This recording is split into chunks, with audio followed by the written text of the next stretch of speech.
Now, speaking of Ukraine aid, there was a remarkable new profile of President Zelensky in Time magazine that we just had to bring you. I found this quote, Krystal, buried 45 paragraphs in, all the way at the bottom, which is jaw-dropping, honestly, whenever you read it out loud. So let's please put it up there on the screen. I'm going to read it to everybody in full. This is a quote from this reporter who was embedded with President Zelensky and his team, both during their U.S. trip and then in Kyiv, and also critically after the October 7th attack on Israel. Quote, amid all of the pressure to root out corruption, I assumed, perhaps naively, officials in Ukraine would think twice before taking a bribe or pocketing state funds. When I made this point to a top presidential advisor in early October, he asked me to turn off my audio recorder so he could speak more freely. Quote, Simon, you are mistaken. Simon is the profiler. He says, quote, people are stealing like there's no tomorrow. Even the firing of the defense minister did not make us officials, quote, feel any fear. He says because the purge took so long to materialize. The president was warned in February that corruption has grown rife inside the ministry. He dithered for more than 6 months, giving his allies multiple chances to deal with the problems quietly or explain them away. By the time he had acted ahead of his U.S. visit, quote, it was too late, says another senior presidential advisor. Ukraine's Western allies are already aware of the scandal by then, and soldiers at the front have begun making off-color jokes about Reznikov's eggs, a new metaphor for corruption. Quote, the reputational damage was done. You know things are bad whenever the freaking guys on the front line are aware of an egg scandal as something that is a standalone. There's so much more in this piece, but to me, it's just like the hubris. They think they can just admit this out loud and get another $60 billion. I mean, this is one of the most corrupt nations in the entire world ahead of this war, openly acknowledged by the Western government and by many others. We have now reports that the Biden administration held off for over a year on raising corruption to the Ukrainian government. We knew it was real. We decided not to raise it. And what's shocking to me is that inside the regime itself, they are completely fine with it. And not only fine, they are openly stealing everything that is not nailed down to the floor because now they're like, oh, well, now the funding might dry up, so we got to steal as much as we can. I mean, these people make the Afghans look like charitable NGO, operators or something. It's crazy to me that they'll just admit this. There's a lot that comes through in this piece as well in terms of like reality sort of setting in, but it's not really setting in. Right. They have this line, they say, Zelensky, the usual sparkle of his optimism, his sense of humor, his tendency to liven up a meeting in the war room with a bit of banter or a body joke. None of that has survived into the second year of an all-out war. Now he walks in, gets the updates, gives the orders, and walks out. They have left him without the means to win the war, only the means to survive it. On the contrary, his belief in Ukraine's ultimate victory over Russia has hardened into a form that worries some of his advisors. It is immovable, verging on the messianic. He deludes himself. One of his closest aides tells me in frustration, we are out of options. We are not winning, but try telling him that. So there's a sense like he's very aware, and this is, comes through in the piece, that Western support is kind of crumbling, especially now with Israel has stolen the spotlight. So it's really been put on the back burner. The counteroffensive didn't go well, and there's a reckoning internally within Ukraine about like why didn't it go well and whose heads need to roll because it didn't go well, et cetera. So you've got that. They're facing another brutal winter where there are likely to be blackouts and electricity failures and, potentially civilian infrastructure targeted by the Russians, et cetera.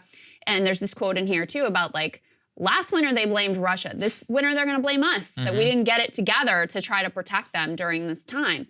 So there's an awareness of all these things, but there's no willingness to acknowledge the reality that there needs to be some sort of a deal cut. There needs to be some sort of an end in sight. And there's a lot of focus, understandably, from us and from a lot of the international press about like what weapons they need and what weapon systems, et cetera. Part of what comes through in this piece is like, weapons are one thing. We don't even have the men to fire the weapons. The average age of a Ukrainian soldier is like 45 years old. That's right. Average age. And so the reporter says, when I raised these claims with a senior military officer that some of the units were refusing to follow orders, he said some commanders have little choice in second-guessing orders from the top. At one point in early October, he said the political leadership in Kyiv demanded an operation to retake a certain city, a strategic outpost in eastern Ukraine that the Russians have held and fiercely defended for nearly a decade. The answer came back in the form of a question. With what? Retake it with what? They don't have the men or the weapons, says the officer. Where are the weapons? Where's the artillery? Where are the new recruits? So you're facing almost like mutinous conditions on the ground and the front lines in some of these areas. Yeah, the most poignant one to me was exactly what you referenced. His own advisors saying, quote, he deludes himself. We are out of options. We are not winning. Try telling him that. These are actual Ukrainian presidential advisors. Let's underscore exactly what you just said about the actual personnel, where they say that the shortage of personnel is more dire than the deficit in arms and in ammunition. I mean, I don't think it takes a genius to figure out that when the average age is 43 years old, quote, they are grown men now and they aren't even that healthy to begin with. This is Ukraine, not Scandinavia, as they so aptly put it. They know that they're not fighting with a full deck. And this is really sad because we have no idea what the actual number of casualties are. We know it's probably more than 100,000 that are dead. Could be more than that. What we do know, based upon, unfortunately, about the number of prosthetics that are being manufactured, is that it is now roughly equivalent to what the British Army was suffering for casualties who have lost limbs from the First World War. When you put those two things together and you consider that Ukraine is a tiny country with the amount of personnel that are available compared population-wise, will fight-wise, manufacturing-wise that the British Empire had at its disposal at that time, it doesn't take a genius to figure out that in a war of attrition, you're gone, you're going to lose. Your best hope is probably that things stay where they are right now because in the long run, things are about to get very, very difficult for you.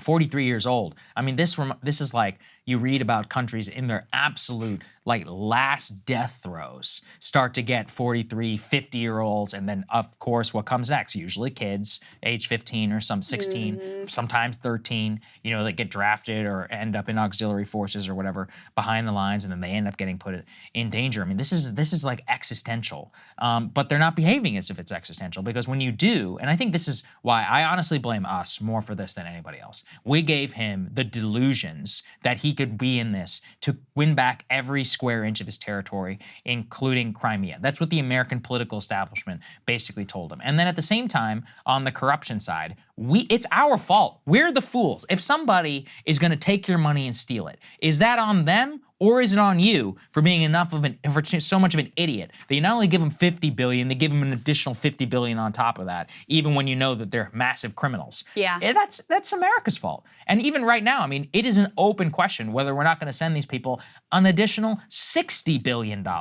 If I had to bet, I would probably bet on the side of sending it to them. Yeah. I think the American political establishment doesn't care about any of this. I will say, you know, this profile and all of that, it's making the rounds on Capitol Hill. I had 2 sitting U.S. senators who highlighted my tweet about that. But that's 2 out of a body of 100. Yeah. The vast majority, they're just going to ignore it. They're going to pretend like it doesn't even exist. I agree with you that it's our fault. And I actually think this line that they have in here, you know, Zelensky feels betrayed by his Western allies. They have left him without the means to win the war, only the means to survive it, is basically accurate. And it is now really quite confirmed that the US and the UK in particular at the beginning of this war scuttled a potential peace deal that was being negotiated by Turkey. And the thought was that, you know, this would be quick and easy and Russia was falling apart and they were a mess and maybe we can get regime change. We had all these like fanciful maximalist aims. And so we scuttled this potential negotiation that could have ended this conflict and ended this, you know, total nightmare and horror of a war. And we didn't want that. Not they didn't want it, we didn't want it. So yeah, now you're in this no man's land of keep feeding the thing, even though it's, you know, it's not going to be enough to win. and the public is, has lost its interest and its appetite for continuing to be proxies in this conflict. And all the while, a very dangerous situation. It's a complete mess. And it is, you're right, it is absolutely a mess of our making. Because you really can't blame Zelensky. I mean, like, this is his country. You can't blame him for the decisions he's making and everything that he's trying to do.